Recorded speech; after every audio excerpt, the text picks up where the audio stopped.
Welcome to the Anchoring the Consciousness of Oneness Global Summit. Our guest for this segment is Bryan Reeves. We'll be talking about anchoring oneness by embracing masculine-feminine intimacy. Welcome, Bryan. Hey, Todd. Awesome, man. Good to be here. This is going to be fun. Yeah, it's going to be juicy. It's going to be juicy. So I want to get my math straight here because we're talking about oneness and then you're talking about masculine and feminine. So you're saying 1 + 1 = 1? I'm talking about duality. That's right. I'm talking about, that's an interesting, 1 + 1 = 1. That's such an interesting way of putting it, but let's just say, yeah, because it is very paradoxical what we're going to be talking about. Absolutely. But boy, you want to embrace oneness, then we need to learn how to embrace paradox, especially if we want to do intimate relationships well. So yeah, it is a paradox.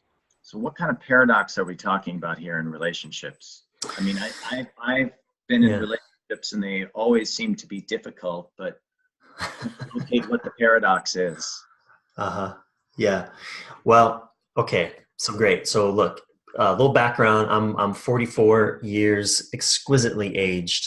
You know, I live in California, but I'm from the East Coast. You know, so I didn't grow up, dancing around the full, under the full moonlight with a fire, playing flutes and doing all this spiritual stuff. I'm East Coast, man. Feet on the ground. Sorry if you're from California or the West Coast. I don't mean to classify you that way. But the point is, I'm very practical, very down to earth. I grew up, just feet in solid blue collar working ground. And then I went into the military, very just kind of intellectually oriented world, very perspective oriented, spiritual seeker, just the same, looking for the meaning of life. Even when I heard about this thing called enlightenment and oneness, I was like, oh, that sounds like a good idea. Let me chase that for a while, see what's there. And in all of my practical being and intellectual, rational way of being in the world and seeking oneness even, reading Eckhart Tolle and doing Byron Katie's workshops, loving what is and all that stuff. All of that spiritual stuff, my relationships sucked. My intimate relationships sucked. And I had all the perspective. I was learning all of the, again, leaning back and getting perspective on everything. And Todd, the women that I was with were always so fucking angry at me, and I could never understand why. Why are you so angry at me? Why are these women so angry at me all the time? I'm a good guy. I mean well. I'm always trying to see the bigger picture. Why does this always go to shit? And why did I just end up with angry women on my hands? Must be them. Must be them. And then when I turned 36 years old, and my relationship, the most important relationship in my life till that time was imploding. 5 years of just chaos. And what am I missing? And that's when somebody put a book in my hand, and the book is The Way of the Superior Man by David Deida. That book opened up my eyes to a very primal duality that as humans who die, humans who are subject to the laws of gravity, humans who still have to go to sleep at night, we can't escape.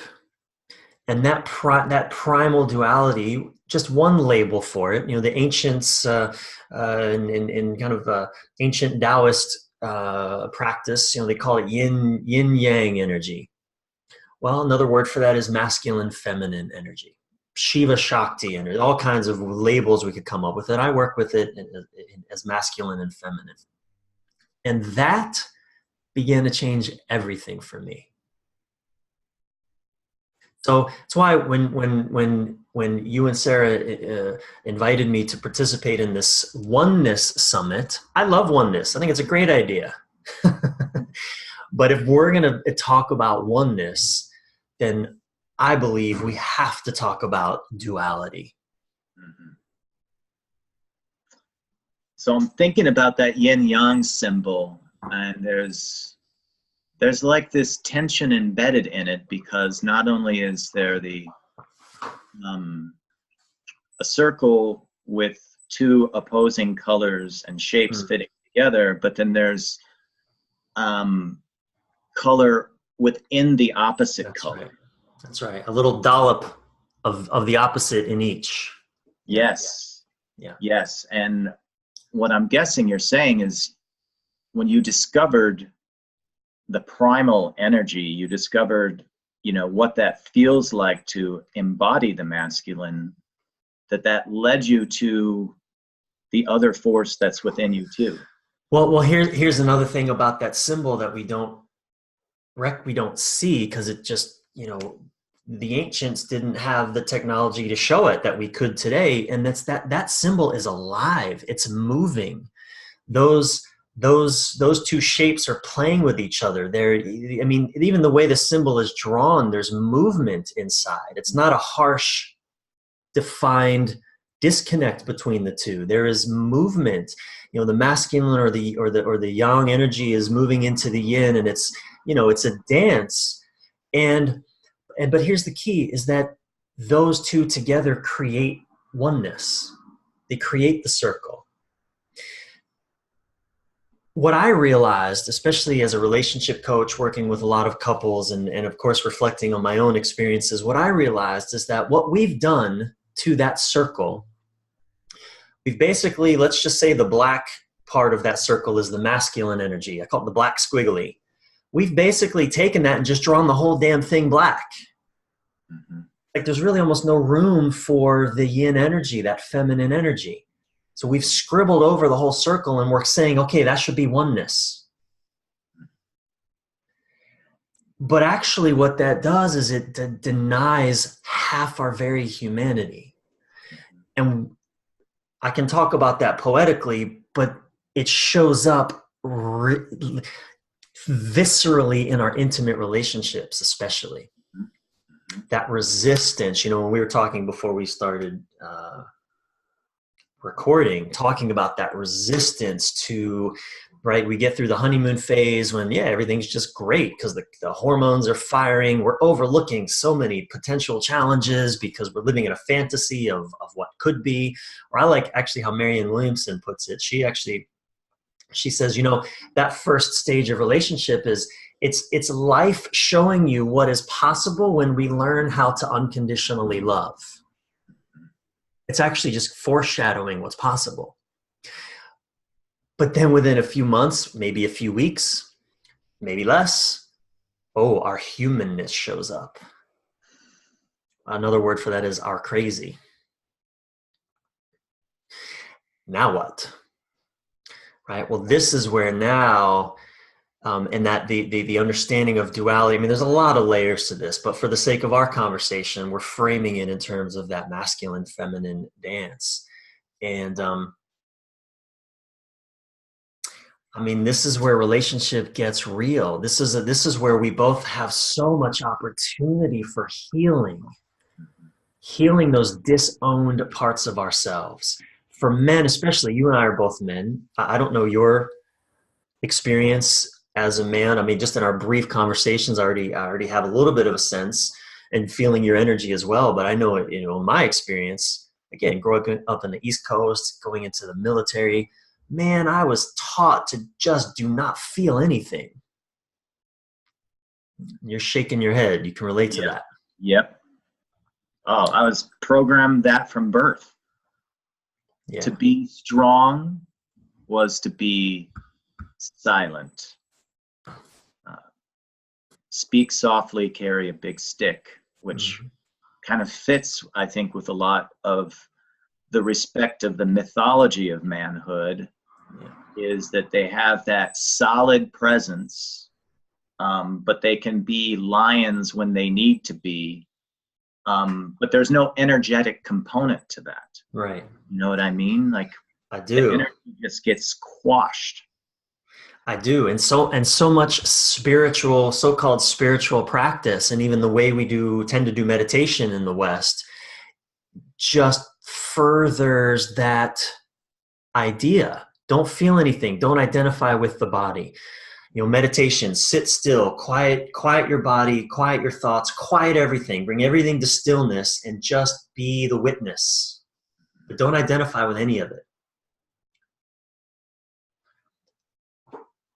Look, that's a beautiful and important practice, but we tend to take that to an extreme. Again, it's the masculine, I call it the masculine preference or the masculine reward. We're rewarded for our stoicism in many ways. Don't let those emotions get to you. Don't identify with them. They're not real. And a lot of spiritual seeking and spiritual practice just, again, furthers that.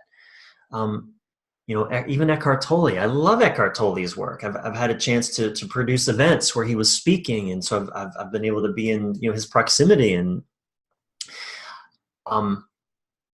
yet he talks about the pain body as something that is real and has energy and weight, but it's something that we don't give energy to and don't feed. Again, lean back, see the pain body. Don't be the pain body. You are not the pain body, and let's just say that's true. It's not that that's not correct, but, try telling that to your fucking wife when you're in the middle of an argument. How well does that go over? It's never worked well for me.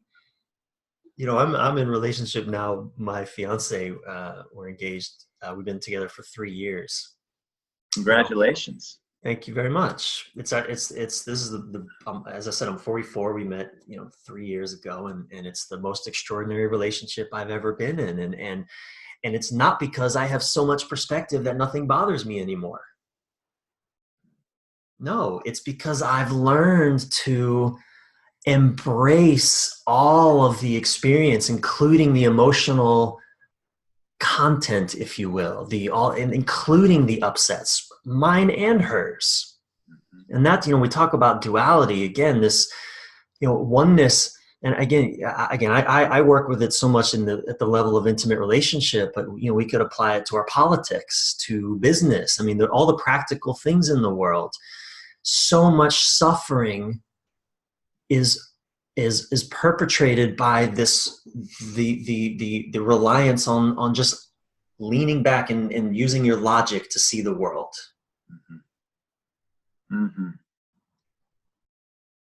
Rather than, what about the practice of leaning in and being the world? I mean, imagine if politicians had the capacity to lean in and be, really connect at an emotional, visceral level with the consequences of their policies. They don't do that. They all they do is lean back and say, no, don't worry. This program is gonna work just fine. And it doesn't matter what the actual effects are. It's just as long as it fits their logical framework. And again, we do that in our intimate relationships too. It's like, look, this choice I'm making, this way that I'm being, just because it upsets you, that's not my business. I'm not responsible for that. That's your shit. And even if at an absolute level that may be true, it's completely dismissive of the human element of connection and emotional experiencing. So we deny that to our detriment. There's a lot of, there's a whole school of kind of spiritual teaching out there called non-dual teaching. You familiar with that? Yes. And again, it's a beautiful teaching, non-dual teaching. I was exposed to that world through an artist that I was working with who was himself did a lot of non-dual teaching, and so I got some exposure to that, and it's wonderful and beautiful. But I will tell you this: I didn't see many examples of beautiful, intimate relationships inside of the non-dual community. I saw the same kinds of experiences of intimacy that, people who aren't studying non-dual teaching have, which is, chaos and disorientation and frustration and breakdown. And so I feel like as two men talking about masculine energy, and not just talking about it, but cultivating it in our lives and using it for the good of our partners and for the world, we immediately need to discuss the distorted masculine, that which has caused so much harm. Because I'm sure that there are people watching this video that just sense that energy from you, and the first thing they sense is danger, because they associate it with trauma, pain, destruction. Can we separate out what's that distorted, and then what's that true spiritual essence, one side of that true spiritual essence? Yeah. That's a really great question. It's a big one. Interestingly enough, my partner and I, we were just talking about this last night. She showed me a video of this dentist. Recently, there was this whole meme on YouTube. The artist Drake did a song, "In My Feelings," and it spawned this whole viral experience of all these people sharing themselves dancing in my feelings. People were getting hit by cars. They were jumping out of their cars and dancing in my feelings. And, one guy got actually hit by, he was fine. But it became this whole thing. But she showed me this video of a dentist dancing for maybe 30 seconds. And this dentist was a man, and he was kind of, big, and you could tell, like, fit, good looking. And he's just dancing in my feelings, and he's moving in this way that's kind of slow, and it has this softness, and it's like you can feel his strength, but you can also feel his softness. That video went viral, and his dental practice is full. Like, everyone wants him to be his dentist now. So people feel, and women felt safe with him, even though he's got that strong masculine looking body. The just the strength. You feel like he could, pound a log through a tree. And yet, because he had softness in his body at the same time, and that to me is just on the surface. I don't know anything about this man. I have no idea who he is in his inner world, but just visually in a moment, you got an experience of both masculine and feminine energies in one body collaborating to create a really compelling. I think we watched it 3 times, Wow. and I'm not attracted physically to men, but watching him move, there was something that was, like, really compelling. I got it. I could totally understand why this went viral. So that, and as we were talking about this, my partner, she told me, she said, Bryan, the first night that I met you in person, I felt that same experience. You were you carried yourself, you felt very manly to me, whatever that meant to her, but you felt very masculine. But there was this softness in your eyes and in your way of speaking that made me feel very safe at the same time. So it was that was her experience. And I'm not always like that. I have my moments where I'm just hard, cold, just get down to business. And quite frankly, she hates it. She doesn't feel good when I'm in that space, but it happens. It happens. No one can stay in one place all the time. In a moment of stress, my softness goes away. It's like, let's get down to business. And there's a place for that sometimes. Certainly. So what you say, Todd, is so important. And I get there's a lot of baggage around this word masculine. But I'm curious. I want to just stop there for a minute and see what that. Well, one of the participants in this summit, Joe Weston, made a distinction between aggression and assertiveness. And my own personal feelings are, we need assertiveness in the world. We need that masculine energy that is focused and just sees and cuts straight through. And the aggression, that's more messy. It's not as focused. It's like a I'm trying to refrain from using some examples. It's the unsafe that people feel, but it borders enough on the exciting that I think sometimes it's misinterpreted as that's masculine, and we're all too many of us are trying to puff ourselves up to project ourselves as masculine, but that's not necessarily our true essence. We have that part of us, men and women, that go straight for it, that are assertive, and that movement in the world, that type of movement, not this type of movement, which is also essential.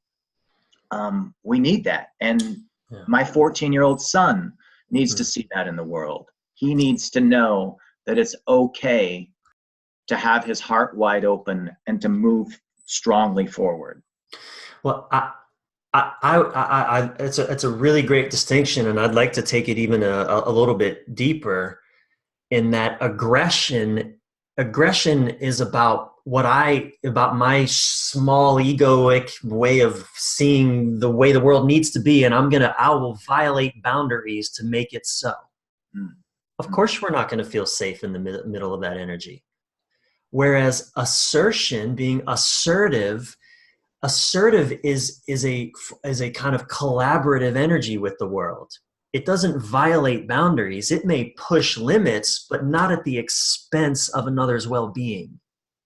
That's beautiful. And that, I think, is really the key distinction. And that is a difference between a more mature, let's just say masculine energy, as opposed to a very immature, shadow masculine energy. So talk to me about these boundaries. Where does that come into this dance, this paradox? I'm so glad you're asking that. Because especially when we start talking oneness, it's almost the same conversation with intimacy and love. I hear that a lot. Well, real love means you don't need boundaries. Real unconditional love means I shouldn't have boundaries. The same way that, for real oneness means we're all one. So there are no boundaries, don't even exist anyway. And again, it's like one of the models that I work with that I think has been so helpful in explaining the importance of boundaries is the 3 stages model. And I first learned of this from David Data, but then I saw how widespread this is it's really just the evolution of codependent being to interdependent being. In codependence, there's no boundaries. There are no boundaries in codependence. I don't know where I begin and you end, and I hear this a lot. I'm afraid I'm going to lose myself in relationship, or I've been with someone so long I don't even know who I am anymore, and I don't like it. That's because there are no boundaries, or there are few boundaries. Right? And we humans, if there's no boundaries, we will abuse each other or ourselves. So what boundaries do is they create a sense of, it's so interesting. And again, it is very paradoxical, but when I explain this, I think it begins to make sense.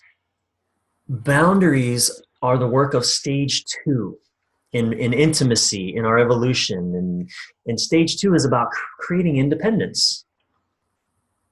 Creating independence. Here's where I exist and here's where you exist. Here's where I am and here's where everyone else is. And, we live in a culture that kind of worships that mindset. Freedom, independence. It's like we're kind of stuck in this stage 2 mentality, the stage 2 ideal, which, by the way, is a very masculine ideal. Don't tread on me. That's the founding slogan of our country. Don't tread on me. Freedom, give me freedom or give me death. Again, it's give me independence, give me separation or give me death. I mean, and we've gotten stuck there. And even this longing for oneness is a recognition that, hey, this isn't where it's at.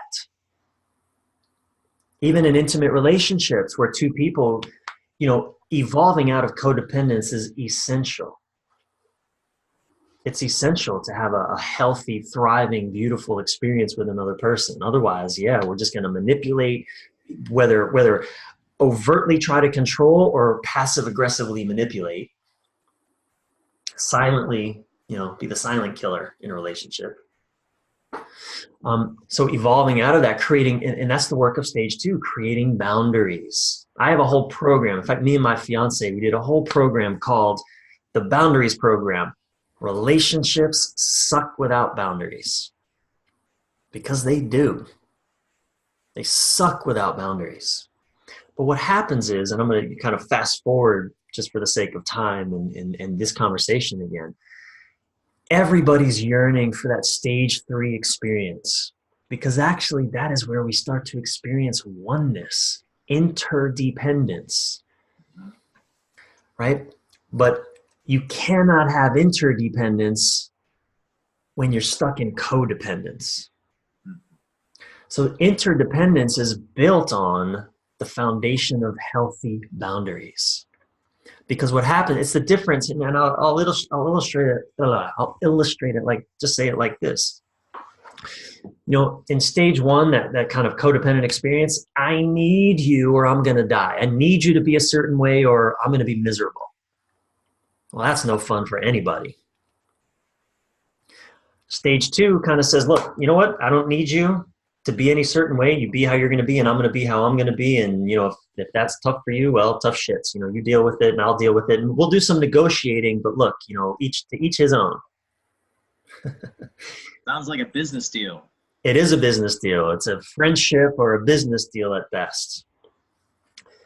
But it's also a response to, it's an evolutionary step out of that neediness of codependence, because that's a losing proposition for everybody. Everybody loses in codependence.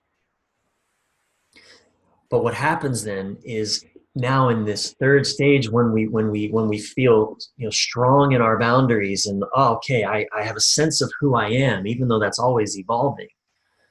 And again, in the spiritual world, we play with, who are you? Well, I don't know. Well, where are you? Where in the body can you locate you? Well, are you your arm? Well, no, I'm not my arm. If I chop, we can play that, and it's all fun and it's true.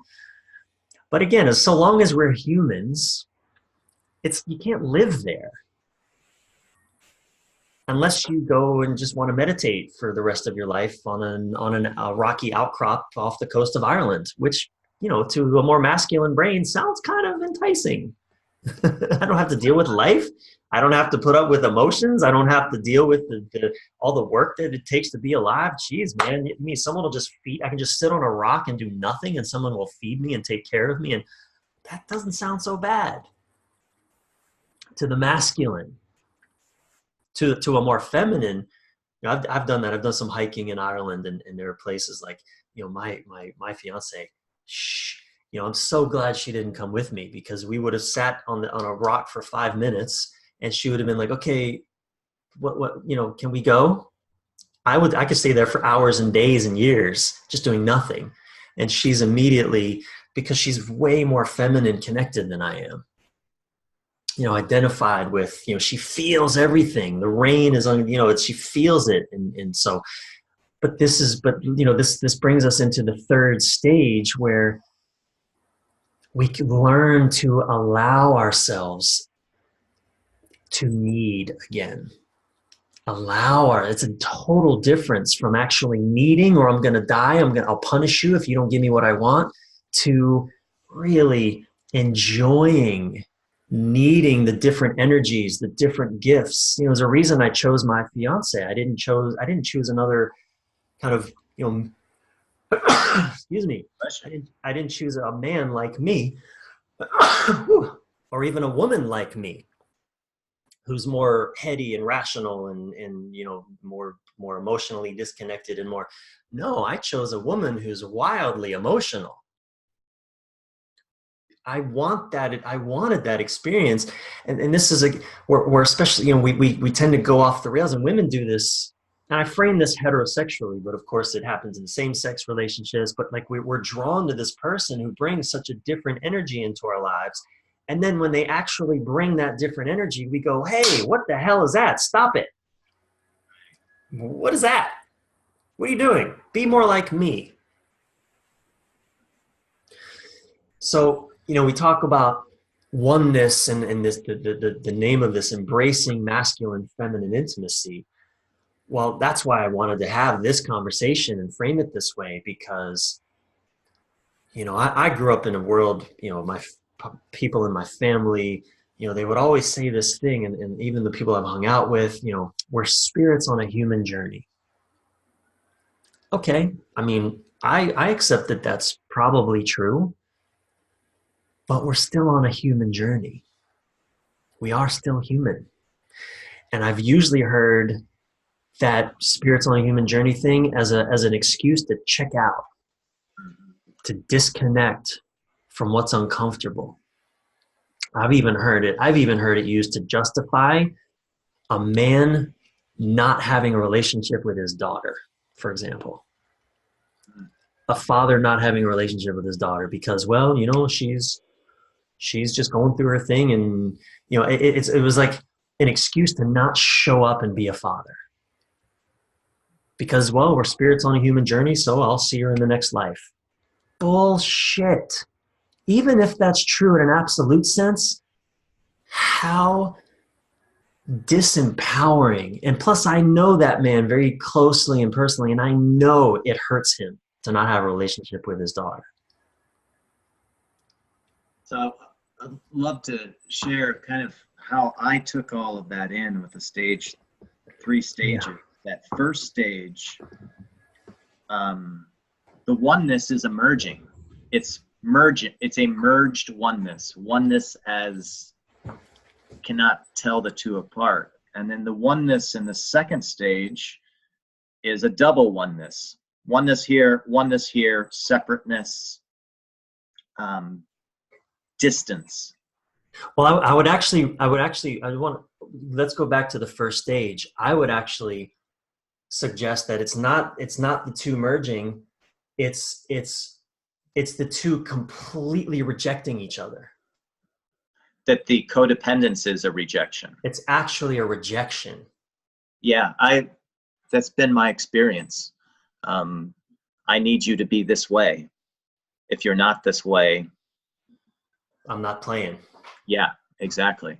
Mm-hmm. But that third stage, the oneness not being in the merged entity or in the separate entities, the oneness being in the play, the dance itself.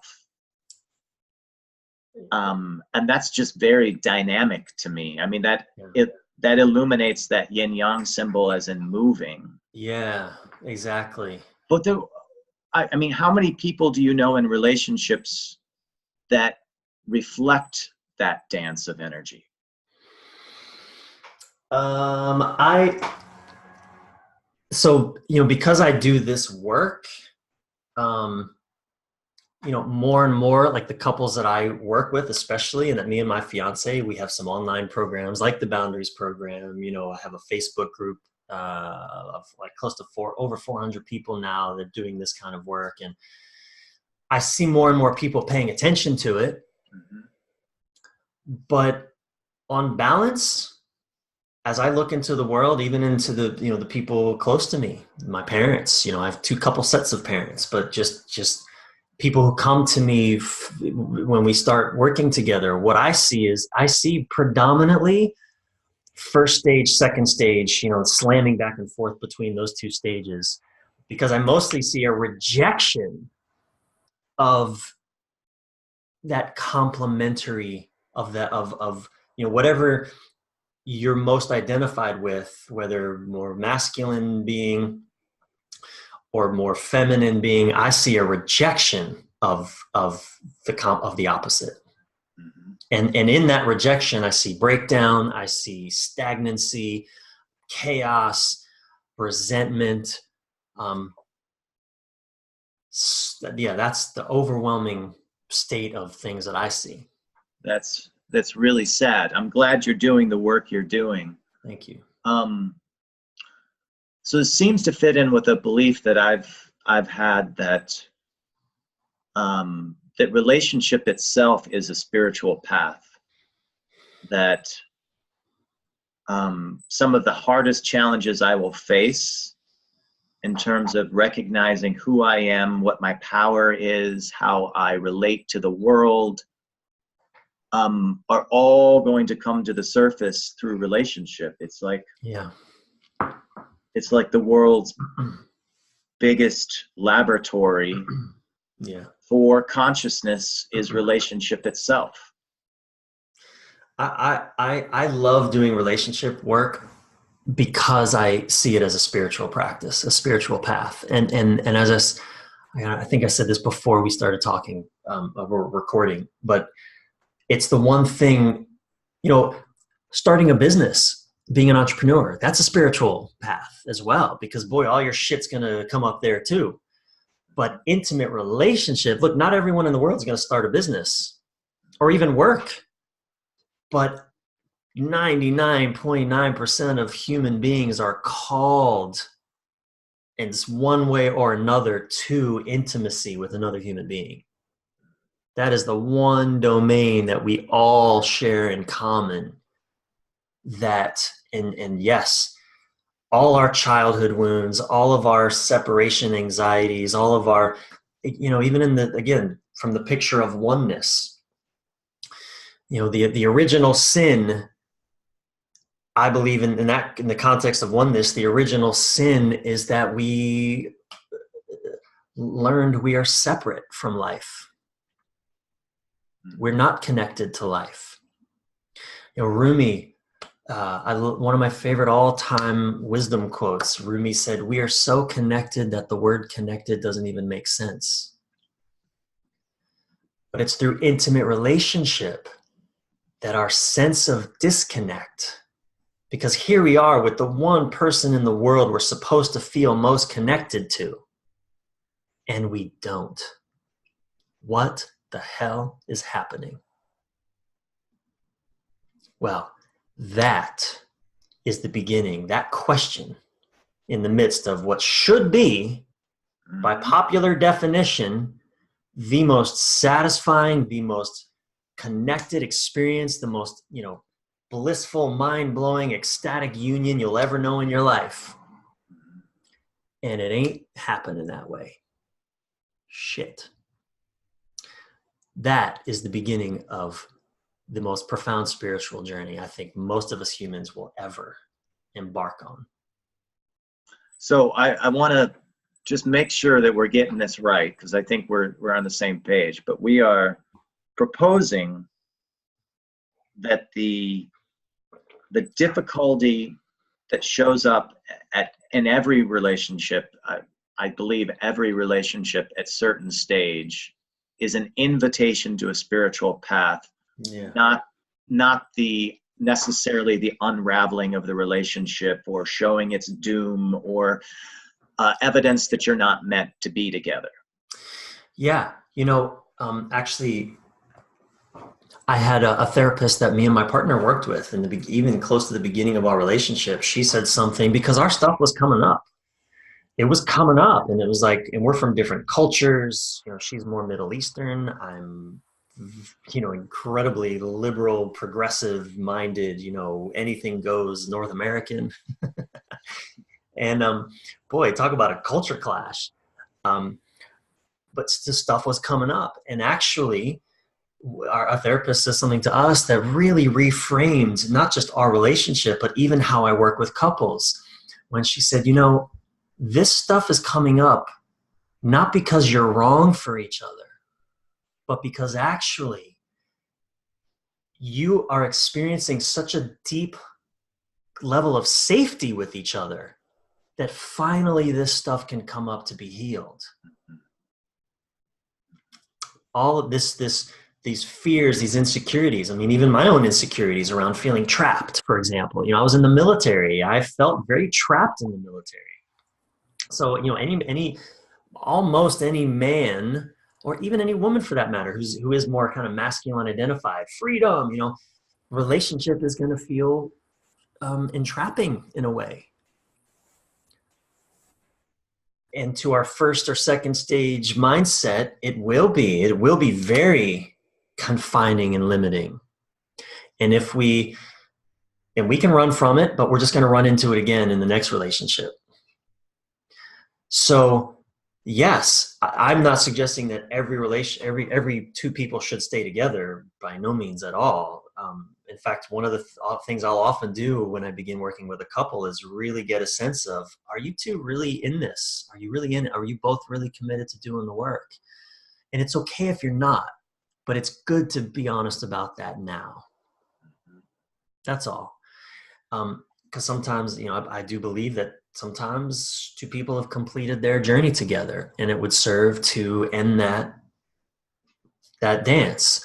But like in my case with my partner, man, despite the stuff that was coming up, both of us had such a deep knowing that, no, there's something here. This is right, even though there's some scary stuff coming up. And it's in that work, it's leaning into that both of us, I'm not the same man that I was when I met her, but I'm not the same man, but I've changed in ways that I would have never fucking changed with, I would have never chosen to change in these ways. And yet there's such goodness and such heart and such expansion in these ways, thanks to her influence in my life.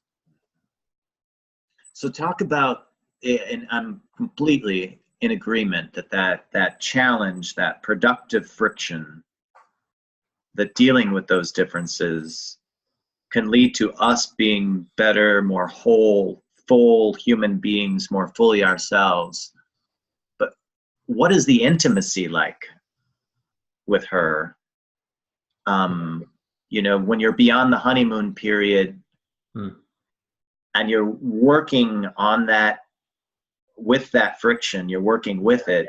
Yeah. It's it's messy, and but it's playful, it's fun. And I'll give you a perfect example. I see this a lot in in a very practical way. So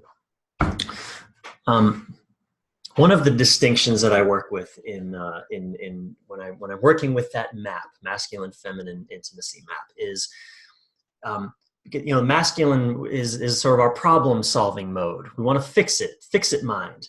We want to solve the problems, which means we want to get to the end of whatever is off. We want to fix it, be done with it, so we can go on to another problem. So we're always seeking the end. Whereas the feminine she's the complementary. She's the opposite. She's always wanting it to continue, to keep going. This shows up in conversations, and again, in a kind of a more heterosexual context, it's like, usually man is thinking, okay, what's the point of what you're telling me right now?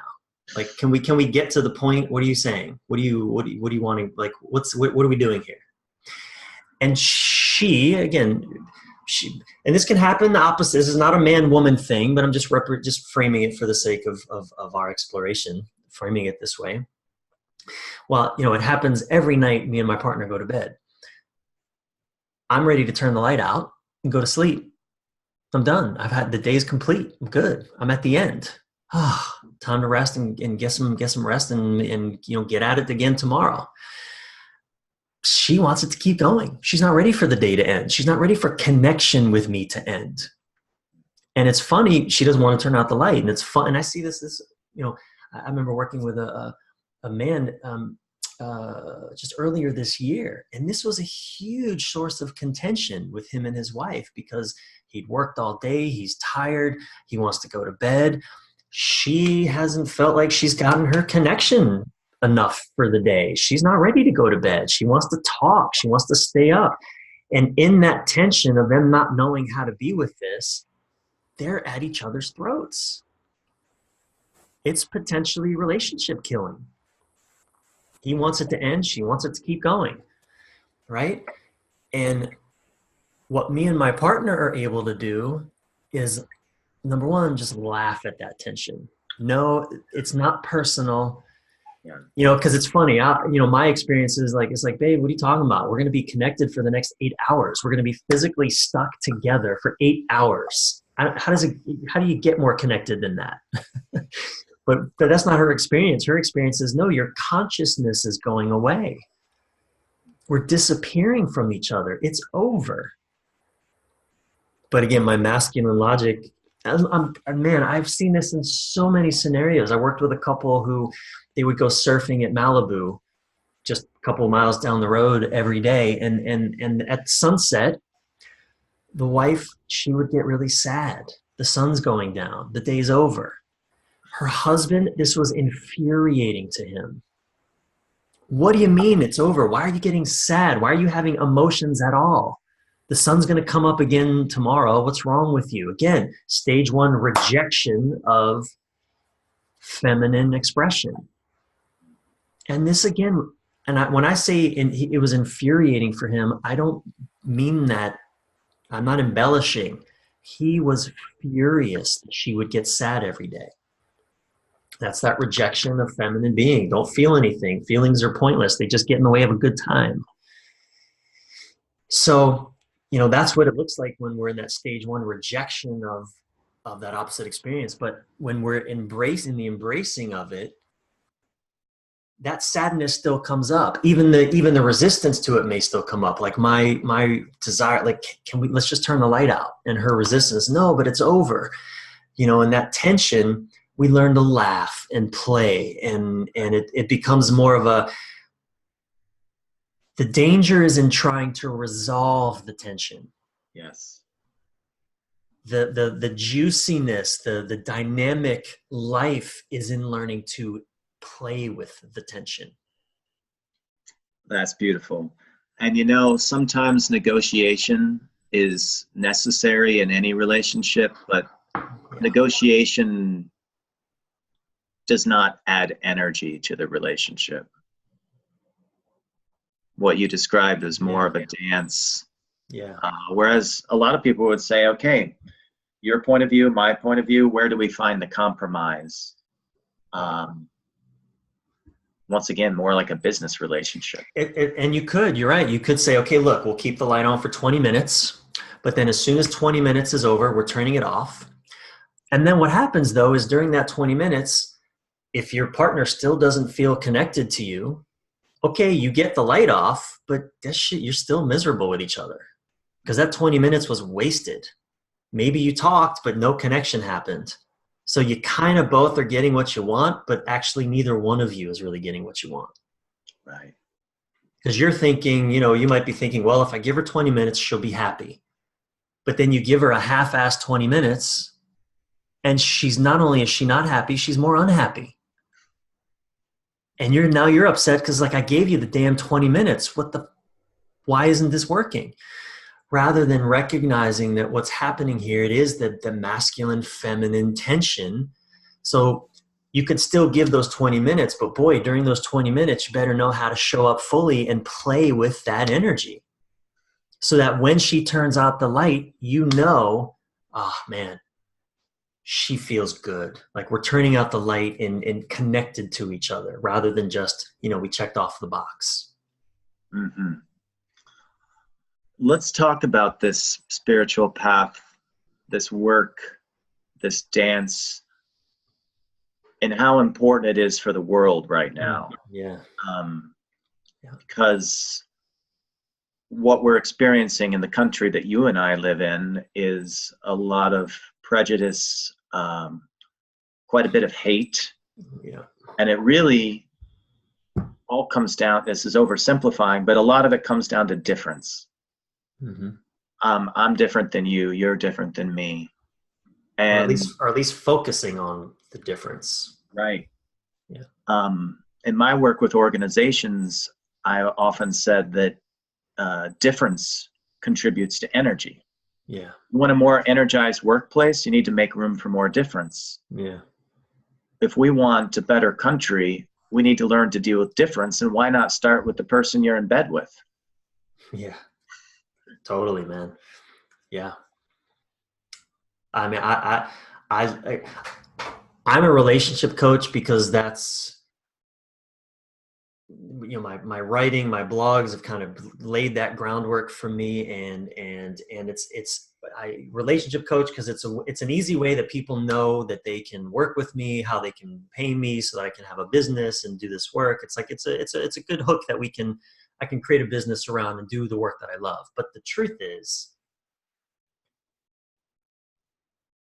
I do relationship work because I'm a planetary healer.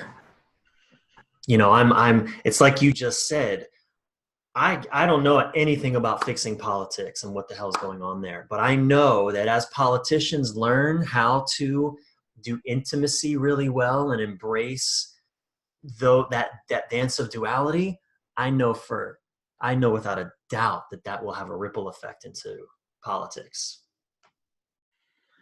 So let's talk a little bit about your relationship with the feminine. We've heard about kind of your masculine experience. Like, how have you befriended the feminine within yourself? What do you do to keep that relationship strong? I allow myself to feel what I'm feeling. It really comes down to that simple. So I was very disconnected from my emotions for many, many years. And I grew up around women, two mothers, a mom and a stepmom, 3 sisters. I've grown up around a lot of feminine energy. And I actually learned how to be very comfortable around feminine energy. It's ironic that actually I led with my feelings a lot when I was younger. In relationship, my language was always, I don't know how I feel about that. I'm not sure how I feel. Well, I feel. I was and I would attract women who were more masculine, actually. So what I realized I had a huge epiphany, maybe, I don't know, 5-6 years ago, maybe longer. I don't remember, but I had this huge epiphany. I was in this cabin in the woods, a couple hours east of Los Angeles, and I was there for a month to finish or to start writing a book. And I thought, well, while I'm here, I want to do some healing with feminine energy. And I got this book called, what was that book? One of my favorite books. I probably have it in this office. It was the book by Clarissa Pinkola Estes, Women Who Run with the Wolves. Oh, yeah. That is a masterpiece. Recommended reading for every man and woman, I believe. Absolute masterpiece. But what that book actually showed me was that it wasn't so much that I had to heal my relationship to feminine energy. It was I had to heal my relationship to masculine energy. That actually despite being in the military and being disconnected from my emotions and all, I was actually pretty good around, allowing emotions to be, even if they weren't mine. If someone else has them, as long as they weren't directed at me, you can have them. That's all. But that was my masculine healing that I needed. And by that I mean really learning how to be a strong container for the emotional experience, so that even if it looks like it's directed at me, understanding it's not about me, but I can be a loving space for that. And that was the real healing. And I'm still doing that work. I'm very with a wonderful, beautiful, amazing woman who's very emotional, and there's trauma in our relationship, from past experiences that shows up. And my capacity to love, to be a container for the wounding and the how that expresses itself, which if I don't have a good masculine practice, which is the witness, I get swept up into it and we're fucked, man. It's a disaster. Because my own energy, my own anger, will explode, and there's nothing but feminine energy in the room, and it's overrun our boundaries. So I don't have a problem with that. I'm very expressive. I have access to that pretty quickly. It was my masculine practice that really that I've been working on a lot to be a strong, loving container for all of that energy to arise. To be boundaried. And boundaried is really a masculine practice for a man or a woman, creating boundaries. And the containers are just Boundaries. That's all it is. It's a boundary. Yep, that's right. Because, in a lot of the kind of men's work world, especially in the even in the David Data world, there's a lot of misunderstanding around, masculine practice means I should take everything you got. Like if you want to kick me in the balls emotionally, at least give it to me. If you want to, woman, overwhelm me with your emotions, you can't possibly. I'm not strong. Rawr. Which is insane. It'd be like teaching. It's like teaching you how to take a punch from your partner. Yeah. We don't want to be teaching that. It's not okay to physically assault your partner. And just in the same way that it's not okay to emotionally abuse your partner either, with just emotions and spewed insanity. Right? And holding boundaries. That also, you serve your partner by saying, hey, look, you can express, you're allowed to be angry, you're allowed to feel what you're feeling, but here's the boundary. You're not allowed to call me names while you're doing it. Yeah. For example. Yeah. Right? And notice it's again, now we're talking third stage practice built on second stage boundary, a foundation of second stage boundaries. It's in that third stage now, talk about the experience of oneness, because now, wow, I'm really in my power because I'm not worried about being abused anymore. I don't have to defend myself because I have those boundaries. And now I can really relax and be powerful with what's happening and bring all of me, both my masculine and my feminine capacity, to any situation. And this is where we come back to, I can be assertive without being aggressive. Mm-hmm. That's awesome. So one of the ways I look at, my spiritual practices and the way I spend my day, my relational practices, the calendar is a form of a container. Mm. So I'm curious as to, what's a day in the life of Bryan like? What containers do you create for yourself beyond doing the coaching work that you're doing? Yeah. Well, a morning practice is very important to me because I think of it as momentum.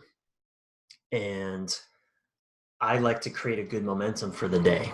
Now, I have a little golden retriever who's still a puppy. She's actually right here at my feet. We exhausted her before this interview, so she's been sleeping. And she likes to mess with my container in my morning practice. So I've had to incorporate her into my morning practice. But my best morning practice is 10 minutes of yoga, 10 minutes of silent meditation, 10 minutes of some kind of journaling or visioning or gratitude journaling, something to get into my positive mindset. And, now that, this puppy is here, first thing, she pulls me outside immediately. I got to go play ball with her. She's ball and infatuated. So I've started to incorporate, there's no way around it.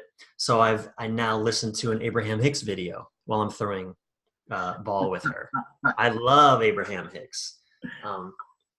And then, so that's also part of my creating momentum, getting my mindset in the place that I launching my day from a really good foundation. So when I don't have a morning practice, even if it's just throwing the ball and listening to an Abraham Hicks video, if I just kind of get up and, get on my phone and do the things, and man, I don't feel good. Mm-hmm. Doesn't feel good. I feel the day feels sloppy. It feels, and I might even do a lot of things, but I don't have a sense of momentum or real accomplishment, and which never feels good.